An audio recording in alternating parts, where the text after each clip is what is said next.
don't worry too much. Just be yourself. Okay, well, which one? Ladies and gentlemen, how many of you all relate to this?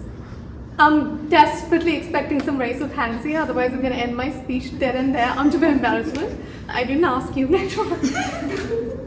Okay, maybe not now, but at least when you were a teenager, have you ever woken up thinking, today I'm going to choose to be mysterious. I'm going to be nonchalant, I'm going to be cool. But then with your friends, within 5 minutes you utterly fail, oversharing, snorting like a pig instead of laughing, trampling on your own shoelaces, and hitting yourself on random holes. Well, not so nonchalant, but it's okay, you're not alone. Well, where does this urge to disguise ourselves come from? Or are we really?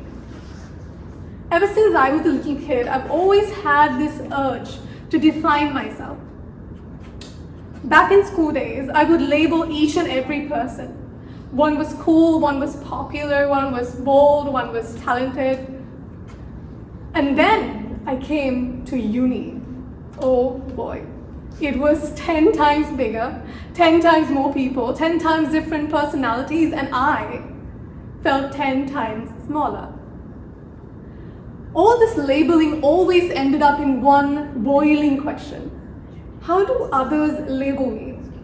Well, ladies and gentlemen, that's the $1 million question that I've still not figured out an answer to. Because let me take you through in a very basic level. I have a little younger sister. With my younger sister, I'm the most crack-headed person ever. I say the most deranged stuff, make the most uncanny faces, and do the most unhinged stuff that no one in this room can ever imagine me doing. But if I'm crossing the road with that same sister, I'm suddenly a different person. I'm this protective elder sister whose entire personality is to safeguard her from a potential car that she could run into. But if I'm crossing the road with my father, now I'm a completely different person.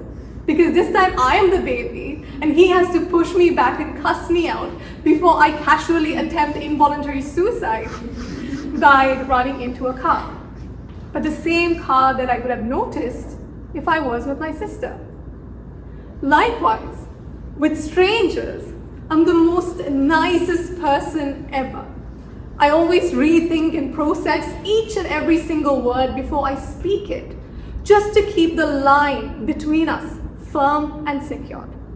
But with my friends, my entire personality is making fun of them. I would even borderline bully them just to purposefully push that line so that our friendship becomes something better. Well, isn't that strange? I realized this. I realized how I could never be myself. In fact, I don't even know what that myself actually really is.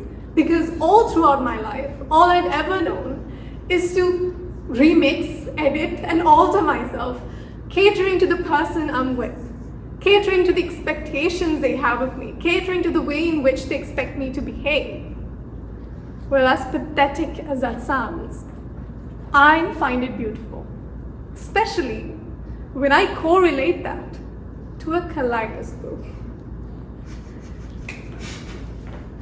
So, I paid my sister 50 rupees to make this kaleidoscope, and she said that this is the best she could do. And to make it clear, she says that I swear this is a kaleidoscope, so let's all pretend that it's a kaleidoscope. So I like to think of myself as a kaleidoscope. Not one fixed pattern, but many. A little chic according to who I'm with, where I am, and what the moment needs, and boom, I'm a completely different pattern. Well, that doesn't necessarily mean I'm fake or inauthentic. It just means that it's the same 3 pieces in me that's rearranged and ultimately turned into 1,000,000 different patterns, reflecting different truths, different stories, and different ways of shining. Well, as much as that line sounds something straight out of ChatGPT, aren't we all a little like kaleidoscopes, trying so hard to be a mirror that always reflects this static image that is proven to be socially acceptable? That was deep for no reason.